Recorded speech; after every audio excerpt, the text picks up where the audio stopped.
Hello बच्चों, कैसे हैं आप लोग। मैं हूं अमित सिंह आर्या। बीएचयू से यूजी और पीजी कंप्लीट किया है मैंने और लगातार आपको बहुत ही सेंसिटिव मुद्दों के साथ साथ आपकी पढ़ाई की, आपकी सीयूईटी एग्जाम से रिलेटेड सारा अपडेट मैं आपको देता हूं। सेंसिटिवनेस इस लेवल का हो गया है कि लग रहा है ऐसा जैसे एनडीए जो है ना, ये एक्सटॉर्शन रैकेट चला रहा है। मतलब समझ रहे हो आप, एक्सटॉर्शन रैकेट समझ रहे हो ना। जैसे बिहार में क्या था, लालू राज में, लालू प्रसाद यादव की अगर हम बात करें तो उनके राज में 1990 के दौर के बाद जो गुंडे थे ना, वो दिन और रात में किसी को कहीं भी लूट लेते थे। ऐसा मन बढ़ा था सबका, मतलब गुंडे एक्टिवेट मोड में आ गए थे। वो स्लीपर सेल जैसे होता है ना, उस तरीके से एक्टिवेटेड थे, जिसको जहां मन लूट रहे हैं। अभी क्या हो रहा है करंट में बिहार में कि जो ऑफिसर्स हैं वो जिसको जैसे भी हो रहा है लूट रहा है। लेकिन ये एनटीए एक ऐसी एजेंसी हो गई है जिसमें इसके ऑफिसर, ऐसा लग रहा है, आपको मैं बताऊंगा इंस्टेंसेस, पिछले भी वीडियो में मैंने बताया था, लेकिन ये बात मैं सोचने वाली है। इस बात में कितनी दम है, सच्चाई है, आपको बता रहा हूं। बच्चे आजकल व्हाट्सएप मैसेज में डिस्कस कर रहे हैं कि अरे मेरा ये गड़बड़ हो गया। मेरे डिस्क्रिप्शन में आपको व्हाट्सएप का डायरेक्ट लिंक मिल जाएगा यूजी वाले बच्चों के लिए, क्योंकि देखो यूनाइट होकर के इसके खिलाफ आवाज उठाना पड़ेगा। ये 10 लाख 20 लाख बच्चे फॉर्म भर रहे हैं, 1-1 हजार 2-2 हजार रुपया सिर्फ फॉर्म भरने का ले रहे हो तुम। यूपीएससी जैसी एजेंसी, याद रखो आपको एक बहुत बढ़िया फैक्ट बताता हूं मैं, मूर्ख मत बनो कभी भी, क्योंकि इनजस्टिस सहना भी एक तरीके का इनजस्टिस है, अन्याय सहना भी अन्याय है। महात्मा गांधी ने कहा था और ये 100% सही हो रहा है अभी के टाइम में। सारे बच्चे ना ये इंटरनेट के चक्कर में खो गए हैं कि उनको लगता है चलो टाइम पास तो हो ही रहा है, खत्म है, कौन जाने बाहर में जाए दुनिया, हमको क्या मतलब है। सीधी सी बात आपको एक मैं एग्जांपल देता हूं कि एक एग्जाम करवाने से एनटीए के पास कई हजार करोड़ रुपए जमा हो गए हैं, लेकिन उसके बावजूद वो एग्जाम फेयर नहीं करवा सकता है। तो इसमें कौन गधा बन रहा है? इसमें वो गधा बन रहा है जिसके पास पैसे नहीं है। जो बच्चा एग्जाम फॉर्म भरने में इतना पैसा बड़ी मुश्किल से जुटाया था, उसके अपनी गलती नहीं होने की वजह से वो 200 रुपया क्यों दे भाई? तो ये तो रंगदारी ही है ना, ये तो एक्सटॉर्शन ही है, ये तो सबसे बड़ी ब्लंडर है। और मैं पता है 3-4 सालों से ये, मतलब 3 सालों से ये ट्रैक कर रहा हूं। मैं सोच रहा था इस बार मेरा मतलब ये हद हो गया है। मैं सोच रहा था कि ये ठीक हो जाएगा एनटीए, ऐसा टाइम आएगा कि ये भी बेचारा सुधर जाएगा, लेकिन अब मुझे उम्मीद खत्म हो गई है, क्योंकि इसने हद कर दिया। नीट वाले मुद्दे के बाद ये इसने मिशन बना लिया है कि बच्चों को, जो गरीब बच्चे हैं उनको हम मूर्ख बनाएंगे, उनसे पैसा भी लेंगे, उनका साधन भी लेंगे, उनको पढ़ने भी नहीं देंगे, उनको उल्लू बना करके रखेंगे। तो ये एनटीए का क्या काम है? कोई काम है आपको दिख रहा है? मतलब आप एक एग्जांपल समझो, मैं आपको बताता हूं। बीएचयू मैं खुद पढ़ा हूं बनारस हिंदू यूनिवर्सिटी से। पहले वहां के प्रोफेसर क्वेश्चन पेपर सेट करते थे, क्वेश्चन वो आते थे, हम लोग एग्जाम दिए हैं, वहां रिजल्ट होता था, काउंसलिंग होता था, एडमिशन, काम खत्म। कहीं कोई उसमें ऊंच नीच होती थी तो कमेटी बैठती थी, वो एग्जाम री एग्जाम होता था। वो कभी कभार होता था भैया, जेएनयू में भी सेम होता था, डीयू में भी सेम होता था। ये एक जो है लॉलीपॉप सभी बच्चों को दिखा दिया पहले एनटीए कि आपका एक ही एग्जाम होगा, एक ही बार काउंसलिंग होगा, आपका टाइम बचेगा, पैसा बचेगा, ये बचेगा, वो बचेगा, फालतू बचा कुछ नहीं, 5 गुना पैसा लग रहा है, समझो आप।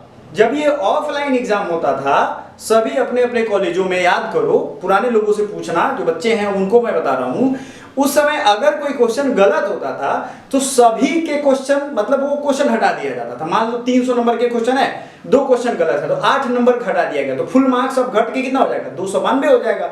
ये नियम था। उसके अलावा अगर इसमें भी होता था तो सबको नंबर दे दिया जाता था, काम खत्म हो गया। तो वो भी ठीक है, जस्टिस हुआ ना, न्याय हुआ। लेकिन ये नौटंकी जब से स्टार्ट हुई है, इन लोगों ने क्या किया कि ऑनलाइन करो, ऑनलाइन करो। ऑनलाइन से किससे फायदा हुआ? ऑनलाइन से जो भी ये बड़े बड़े कंपनी है जैसे इन्फोसिस या इनके जैसे जितनी भी कंपनी है, टीसीएस, इन लोगों को फायदा हुआ। उससे बच्चों को, अबे तुम गवर्नमेंट में हो या तुम्हारी एजेंसी है, तुम्हारा अल्टीमेट एम था स्टूडेंट्स के लिए आसान करना, ये तो टफ कर दिया। चलो ठीक है, कंप्यूटर लिटरेसी जरूर है, कंप्यूटर पे हम एग्जाम देते हैं। उसके बाद कितनी बार फेयर एग्जाम हो रहा है? आप एग्जाम हॉल में की परेशानियों के बारे में मैंने वीडियो बनाया था, मैं आपको टैग कर दूंगा, देखना। इतनी ज्यादा दिक्कत हुई है, एग्जाम हॉल पे गए, वहां बायोमेट्रिक नहीं काम कर रहा है, ये नहीं काम कर रहा है। एक यूपीएससी जैसी संस्था ज्यादा से ज्यादा आपको फॉर्म भरने में 200 रुपया लेंगे और आज तक कोई आवाज नहीं उठा पाया यूपीएससी पे। ये एक रेयर बता रहा हूं। इस बार बीपीएससी पे लोगों ने आवाज उठाया था, समझ रहे हो कि नहीं आप? बिहार पब्लिक सर्विस कमीशन पे भी करप्शन चार्जेस इस बार लग गए, लेकिन यूपीएससी अभी भी है, उस पर कोई भी करप्शन चार्जेस नहीं है। वो 200 रुपए में एग्जाम करवा ली। भाई ऐसा कौन एग्जाम करवा रहे हो कि उधर भी पैसा लूट रहे हो, उधर भी पैसा लूट रहे हो? ये एक्सटॉर्शन रैकेट बंद होना चाहिए या नहीं होना चाहिए? मैं स्टूडेंट से पूछना चाहता हूँ, उनके पेरेंट्स से पूछना चाहता हूँ, नहीं आवाज उठाओगे देखो कुछ खास मेरा नहीं बिगड़ेगा। लेकिन ये मैं इस बार परेशान हो गया हूँ इस चीज से कि बच्चों के साथ हद हो गई है। उनको ये बात याद दिलाना, उनकी अवेयरनेस को बढ़ाना और उनको ये समझाना बहुत जरूरी हो गया है। आप देखो इतनी भीड़ में बच्चे जाते हैं एग्जाम में, ठुसा ठुसा के जाते हैं और इनके पेरेंट्स भी पागल बन रहे हैं। ये चश्मा लगा लगा के दिन रात पढ़ रहे हैं और पढ़ने के बावजूद उनके साथ क्या हो रहा है? लड़कियां देखो, उनकी माता जी सब लोग पहुंचाने जा रहे हैं उनको। पढ़ने के साथ साथ 2-3 केस स्टडी ये द हिंदू में छपा हुआ है, मैं खुद से नहीं बता रहा हूं। इसमें आप देखोगे असिस्टेंट प्रोफेसर हैं खुद डीयू में, और उनके जो चिल्ड्रेन है, मतलब उनके जो बच्चे हैं, उनका माइनस में चला गया है। इतना ज्यादा एरर है उसमें। अच्छा, मैं इस बार इसलिए ज्यादा बिगड़ा हूं क्योंकि पिछले 2 साल से मैं इंतजार कर रहा था कि ये ठीक हो जाएगा। अबे तुम्हारी औकात नहीं है एनटीए को, तो काहे के लिए एग्जाम लेते हो? ऑफलाइन ही लो, सारे एग्जाम यूपीएससी से करवाओ, क्या फायदा हो गया? कोई एग्जाम ठीक से नहीं हो पा रहा है और ये तो चोर पकड़ा गया है इस बार, इसलिए ऐसा हो रहा है। और विपक्ष भी, मतलब पार्लियामेंट में भी आप देख रहे हो मुद्दे उठ रहे हैं, नहीं तो कोई पूछने वाला नहीं है। समझ लो, एक एग्जाम का रिजल्ट ये पहले दे रहा है, दूसरे एग्जाम का रिजल्ट कुछ नहीं बता रहा है, अचानक से आंसर की जारी कर। क्या कर रहा है यार, कुछ समझ ही नहीं आ रहा है। तो ये बात को सीरियसली लेने की जरूरत है। आप सबसे मैं रिक्वेस्ट करूंगा कि यहाँ जो बच्चों का अब देखो एक गड़बड़ी क्या हुई है कि इसने देर से रिजल्ट दे दिया है। जो बच्चों को देर हो रही थी वो लोकल कॉलेज में एडमिशन ले चुके हैं, उनको लगा था कि भाई मेरा कहीं इधर होगा नहीं होगा। अब ये रिजल्ट के बाद तो अजीब घपलेबाजी मुझे दिख रही है। तो मैं आपको दिखाता हूं, एक बच्चा है जिसने, फलक अली नाम है, इसके 30 क्वेश्चन रॉन्ग दिखा रहा है। अब बताओ ये क्या करेगा? ये 6000 रुपया क्यों देगा? अबे गलती जब तुम्हारे पैनलिस्ट की है, क्वेश्चन किसी से तो सेट करवाते होगे। अगर किताब से भी क्वेश्चन छापे होते तो उसमें भी सही आंसर देता है मूर्ख एनटीए को समझना चाहिए। लेकिन ये जानबूझ करके क्वेश्चन गलत कर रहा है। मैं कह रहा हूं ना, हजारों करोड़ रुपया इसने जमा करके रखा है एनटीए एजेंसी ने, जो ये फॉर्म भरवा रहा है, जहां भी ये पैसा जमा हो रहा है। बात समझ रहे हो? और उसके बदले मिल क्या रहा है? और पैसा दो। अब तुम्हें ही अपने ही सही काम के लिए पैसा दो, ये तो घूस ही हुआ एक तरीके से। ये एक तरीके से लीगल घूस हो रहा है, समझ रहे हो? रिश्वत लीगल हो गया ये कि भैया देखो आपको अपना ही नंबर बढ़वाने के लिए 200 रुपया देना पड़ेगा। ये तो बात होता है ना कि चलो जैसे सर्टिफिकेट खो गया, बिहार बोर्ड में जाओगे आप, तो वहाँ सर्टिफिकेट खोने के बाद आप जाओगे काउंटर पे, तो बोलेगा देखिए आपका सर्टिफिकेट जो है नंबर लगा दीजिए, 4 महीने बाद मिलेगा। तो उसको बोलोगे सर हमको 10 दिन में चाहिए, तो बैक डोर से कहे कि कुछ रुपया लाइए, तो आपका सर्टिफिकेट निकाल देते हैं। तो घूस वही बात हो गई ना कि यहाँ नंबर, आप कुछ रुपया पे करिए, हम आपका नंबर दे देते हैं। तो आंखें और दिमाग खुला रखो आप लोग, ये होने नहीं देना है इस बार। अगला आप स्टोरी पढ़ो, अगले बच्चे का आस्था आहूजा नाम है, assistant professor of economics at Delhi university Aryabhatta college.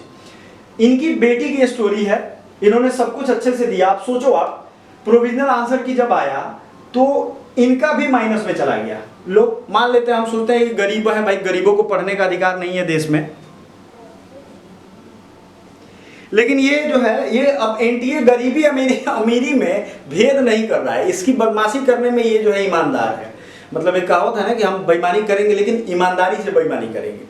तो ये आप देख लो, खुद लिखा हुआ है, मेरा रिपोर्ट नहीं है, मैंने इसको नहीं छापा है भाई। एक क्वेश्चन का इंस्टेंस भी दिया गया है लीगल स्टडीज में। अब इस मूर्ख आदमी को इतना भी नहीं पता है कि directive principle of state policy का आर्टिकल 36 से शुरू होगा, 51 तक जाएगा।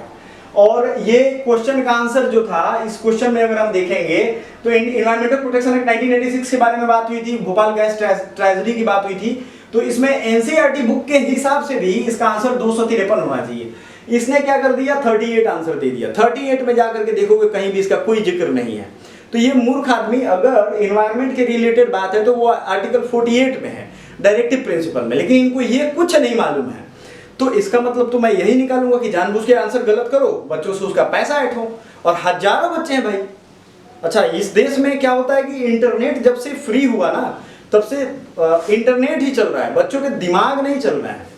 तो सोचना खत्म हो गया, लोग गुलाम हो गए एक तरीके से। तो लेकिन अभी सोचना पड़ेगा भाई, नहीं सोचोगे तो फिर झेलते रहो। स्नेहा पांडे का भी यही हुआ है। आप देखोगे यहाँ पे इनकी सारी दोस्त जो है व्हाट्सएप पे डिस्कस कर रही हैं। हमारे व्हाट्सएप ग्रुप पे भी मैं देख रहा हूँ ना, अभी मेरे व्हाट्सएप पे लगातार आ रहा है कि सर ये हो गया वो हो गया। देखो एनटीयू को ही हटा देना चाहिए। एक बच्चा लिख रहा है सर मेरा भी आंसर की गलत लग रहा है, बताओ।